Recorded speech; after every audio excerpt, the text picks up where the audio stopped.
Nous sommes de retour pour la deuxième partie de notre émission. Mes trois invités sont restés avec moi. Vivien Manango, juriste, Brice Nzamba Med, avocat au barreau de Paris, Jean-Bernard Bikim, analyste stratégiste. Merci à vous trois d'être restés avec moi. Que penser des cours et conseils constitutionnels sur le continent en matière électorale? Avant d'en parler avec mes invités, mesdames et messieurs, je vous propose de suivre ce sujet de la rédaction signé Aminata Diak. Le 1er septembre 2017, la Cour suprême du Kenya a invalidé pour irrégularité la victoire du président sortant Uhuru Kenyatta, une première sur le continent. Cette décision historique renvoie au rôle premier des cours et conseils constitutionnels sur le continent. En démocratie, la juridiction incarne l'unité de la nation, la pérennité des institutions et veille à la conformité constitutionnelle des lois et actes réglementaires, tout en protégeant les citoyens contre les abus. La subordination au pouvoir exécutif surtout, elle est toujours de mise sur le continent dans la mesure où les méthodes de désignation des membres de la Cour sont variées. Vous avez des pays où le pouvoir exécutif a une grande marge de manœuvre dans la composition de la Cour et vous avez très peu de pays où la Cour n'est pas dans un lien de subordination avec le pouvoir politique. Donc, c'est au cas par cas, mais il y a quelques audaces quand même qui sont notées sur le continent, notamment la Cour constitutionnelle du Bénin, qui s'est affirmé comme un véritable gendarme qui met au pas le pouvoir exécutif et même les citoyens. Et il y a eu aussi quelques avancées, mais aussi quelques reculs. Face à la crise de confiance et parfois de légitimité de certaines cours au Conseil constitutionnel, plusieurs spécialistes proposent de revoir le mode de désignation afin de garantir l'indépendance des cours constitutionnelles. Une tâche complexe au vu de l'aspect politique que revêt la nomination des membres de cet organe. Les pays où les juges arrivent à s'autonomiser du pouvoir exécutif, le plus souvent, c'est parce qu'il y a une diversification des autorités de nomination, de telle sorte que le pouvoir exécutif n'est pas une place prépondérante dans la nomination des juges. Donc, il y a certains pays où, en plus du pouvoir exécutif qui peut nommer un certain nombre de juges, il y a le Parlement qui nomme aussi des membres. Il y a aussi les organisations de la société civile ou les anciens en droit, le barreau, etc., qui peuvent être représentés dans les cours constitutionnels, de telle sorte que l'exécutif n'a pas une véritable mise sur la composition de ces institutions-là. Actuellement, plusieurs pays africains sont confrontés à une crise du pouvoir, une situation qui, le plus souvent, est résolue par des arrangements et des accords politiques, se substituant parfois au texte de la Constitution. Le constitutionnalisme africain semble ainsi victime de nouveaux usages. Dès lors, l'on pourrait s'inquiéter et s'interroger sur le rôle véritable à consacrer pour les conseils ou cours constitutionnels sur le continent. Jean-Bernard Bikim, il y a une suspicion quasi généralisée sur les juges constitutionnels sur le continent. Quelle est leur difficulté première? Un intervenant parle dans l'élément qui vient de passer du mode de désignation. Généralement, le président en désigne 3, l'Assemblée nationale en désigne 3. S'il a la majorité à l'Assemblée nationale, ça veut dire qu'il en désigne 6. Et puis, les 3 autres viennent de la magistrature. Alors, c'est quoi leur difficulté à faire sereinement leur travail pour lequel ils sont nommés? L'Africain est fondamentalement contre la justice. Quand nous posons des actes propres qui nous conviennent, il n'y a pas de problème. Mais dès lors quelqu'un ose nous dire, attention, l'acte que tu as posé est illégal par rapport au droit, alors il y a problème. Nous avons fondamentalement ce problème nous-mêmes en tant qu'Africains. Premier point. Le second point, aujourd'hui, tout a été pas tribalisé. Tout est marchandisé en Afrique. La moindre nomination, je vais reprendre ce que fait Macron en ce moment, le moindre directeur d'un service quelconque doit être nommé par l'Élysée. J'ai fait un papier là-dessus. Je vous laisse la responsabilité nous assistons là, de votre décryptage de l'administration française. Nous assistons là à l'africalisation de la France. Je ferme la parenthèse. Là, en Afrique, nous avons ce problème. Vous avez des personnes qui savent très bien qu'aujourd'hui, quel que soit le diplôme que j'ai, quel que soit le niveau de compétence qui est le mien, je suis assujetti au pouvoir politique.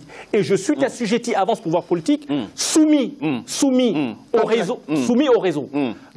Concrètement, en matière électorale, quelle est selon vous la difficulté première d'une Cour constitutionnelle ou d'un Conseil constitutionnel quant à la validation ou l'invalidation des résultats d'un scrutin? Ce sont les pressions permanentes, subtiles, rampantes et des menaces et intimidations qui sont protéiformes. D'accord. Viviane Manangou, très rapidement. Est-ce que finalement, on ne fait pas souvent un faux procès à cette juridiction, puisque au fond, elle est le dernier maillon de la chaîne électorale. La Cour constitutionnelle valide ou invalide les résultats d'une élection sur la base des procès-verbaux à lui transmis par la CENI. C'est pas exactement vrai. Parce que, si vous voulez, la Cour... Je vous lis le code électoral gabonais qui est inscrit... Si vous voulez faire les questions et les réponses... non, mais... Je vous dis, c'est pas exactement vrai. Pourquoi? Parce que la Cour... Dans la pratique, vous voulez dire? Oui. D'accord. Même dans les codes électoraux. D'accord. Pourquoi? Parce que les cours constitutionnels sont responsables à la fois des actes préparatoires et des actes finaux. C'est-à-dire qu'ils vont... Par exemple, c'est eux qui valident les candidatures. Exact. Ils sont en amont et en aval. Exactement. Ils valident des candidatures. Vous voyez. Donc c'est pas la fin. C'est pas la fin. C'est pas la fin. Là, c'est le tout début, ça. Bon. Vous voyez. Donc c'est pas exactement ça. Alors, il y a deux choses là fondamentales. La première chose, c'est tout ce qui relève du statut des juges. C'est fondamental. Le statut des juges. Qu'est-ce qu'on fait? Les incompatibilités. Vous avez vu par exemple au Kenya avec le juge Maraga, rapidement.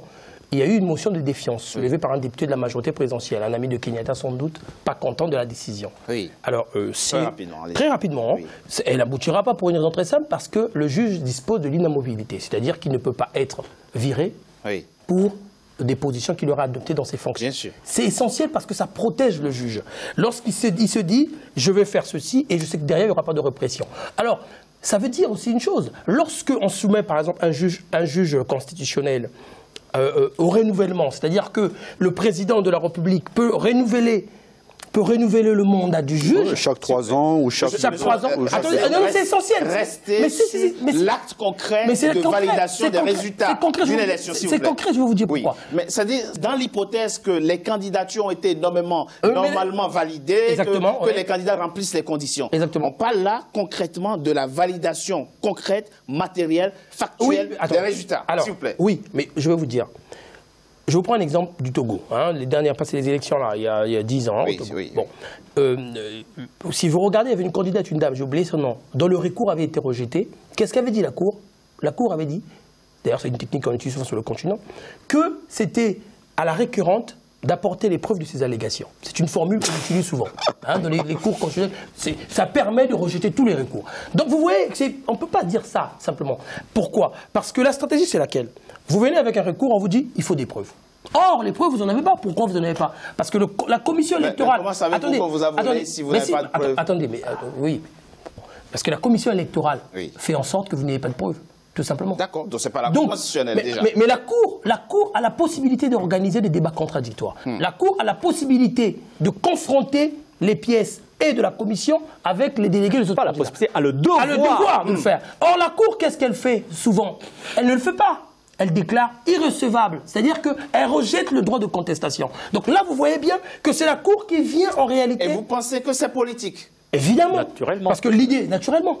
Et ça s'explique par quoi? Ça s'explique par le fait que dès que le président en exercice nomme un juge constitutionnel, il pense à sa réélection. Tout simplement. Il pense... Regardez les présidents des cours constitutionnelles en Afrique francophone. Vous verrez, ils sont tous copains des chefs d'État.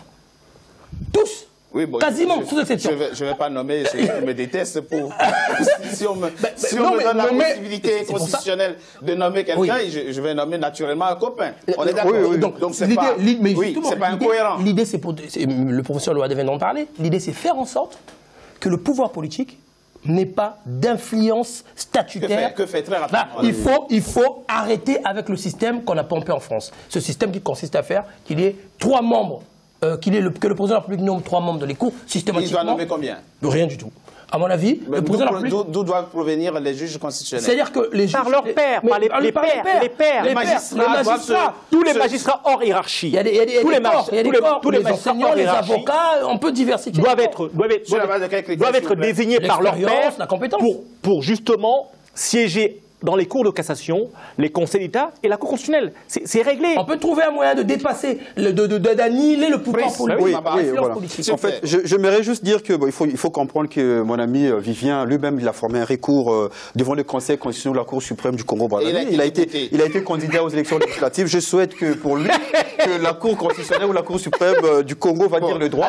Voilà. Donc, mais en fait, moi, je pense que le débat sur les modalités de nomination des juges constitutionnels, à mon avis, c'est un faux débat. Voilà, c'est un faux débat. Pourquoi ? Parce que peu importe qui me nomme comme juge constitutionnel, je suis avant tout un homme et donc libre. Voilà. C'est-à-dire que il faut David Baraga. Parfaitement. C'est-à-dire qu'il faut distinguer. D'ailleurs, ça participe au respect. Voilà. C'est-à-dire que la circonstance qu'on me désigne, qu'il soit chef d'État ou autre, ou même mes pairs, comme étant juge constitutionnel, ne me lie pas, en tout cas ne lie pas mes décisions ou mes choix dans l'appréciation de l'examen des pièces qui me sont fournies. Sinon, ça restreint ma liberté de penser et donc d'être un être humain. Je pense que la vraie question qui se pose, la vraie question qui se pose, à mon avis, parce qu'on va pas non plus, je ne vais pas faire l'abstrait, hein, je suis bien conscient que en tant qu'être humain, il y a un côté un peu de reconnaissance, de peur, de crainte, etc. Mais pour qu'une démocratie fasse sa route dans un pays, il faut qu'il y ait des gens qui sont prêts à en payer le prix. Voilà, c'est-à-dire qu'il faut que nous ayons de plus en plus des malagas. C'est obligatoire. Il faut qu'il y ait des gens qui sont prêts à se dire « c'est le chef d'État qui m'a désigné, mais parce que je suis un homme et donc libre ». Et là, par rapport au principe et à l'enjeu qui se pose là, c'est-à-dire le pays, l'image du pays et les procès-verbaux qui me sont rendus, je ne peux pas, moi, m'abjurer et dire ce qui est contraire au droit et donc qui va me refuser, la décision qui va se répercuter sur moi comme quelqu'un d'indigne. Je ne peux pas supporter l'indignité. Voilà. C'est-à-dire qu'il y a ce sentiment-là qui fait qu'aujourd'hui, on peut accepter l'argent, on peut dire qu'on craint d'être tué et accepter l'indignité. Voilà, c'est ça. Donc on a de plus en plus en Afrique beaucoup de juges constitutionnels indignes. Comme il y en a, honnêtes, de droit, mais qui n'osent pas prendre des risques. Il y a des pays, on l'a vu au Bénin. Mais quand je dis Afrique, moi j'ai un tropisme sur l'Afrique centrale. Hein. Je pense que l'Afrique de l'Ouest, au Bénin, c'est des juges qui sont, il y a des juges qui sont exemplaires. On l'a dit. En Afrique,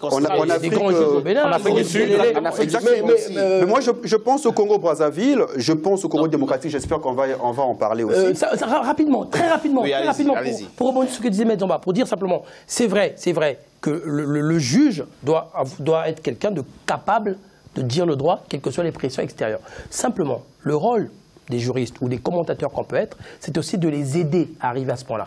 Regardez aux États-Unis, rapidement, c'est pas l'Afrique, mais regardez même le combat politique qu'il y a autour de la nomination des membres de la Cour suprême. Mais pourquoi ?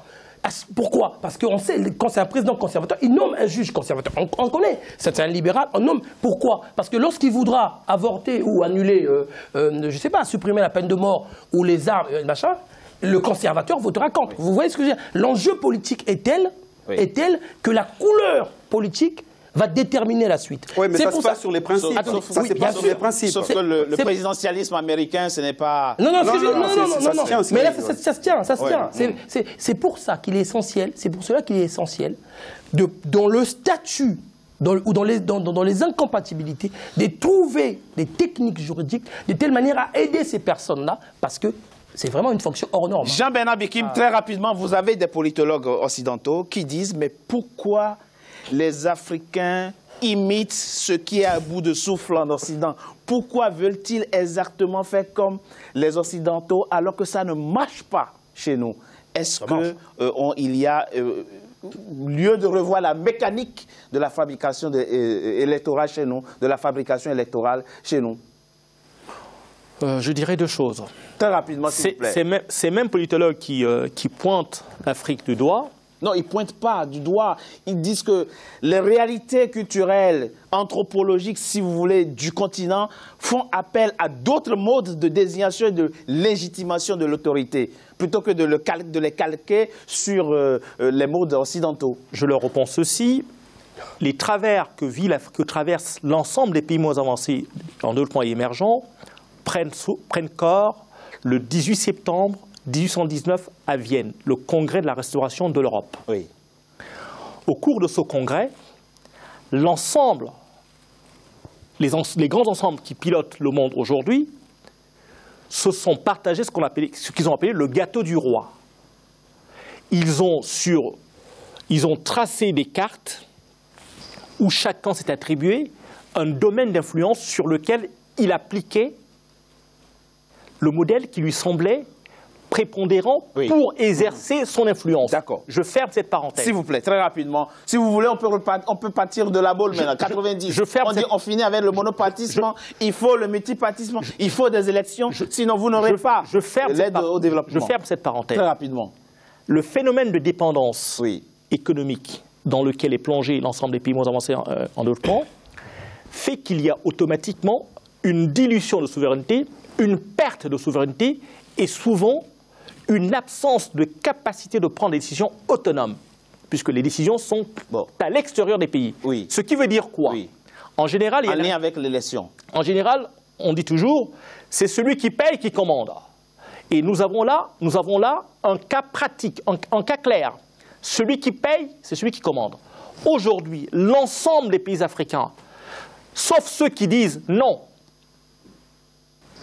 attendent des ordres de l'extérieur du pays pour mettre en œuvre des actions internes qui ne tiennent pas compte des réalités locales. Jean-Bernard Bikim, parlez-nous des élections, du mode d'organisation. Aujourd'hui, je le dis clairement, je l'ai dit en préambule tout à l'heure, nous avons la capacité d'organiser les élections avec les moyens propres, à une seule condition, que nous puissions restaurer les rôles institutionnels de chaque administration d'une part, et d'autre part, que nous puissions faire émerger la concertation, pas universelle, mais fraternelle, qui a toujours existé au temps de nos ancêtres. Je propose qu'on marque une courte pause, on se retrouve dans quelques instants pour la dernière partie de notre émission. À tout de suite.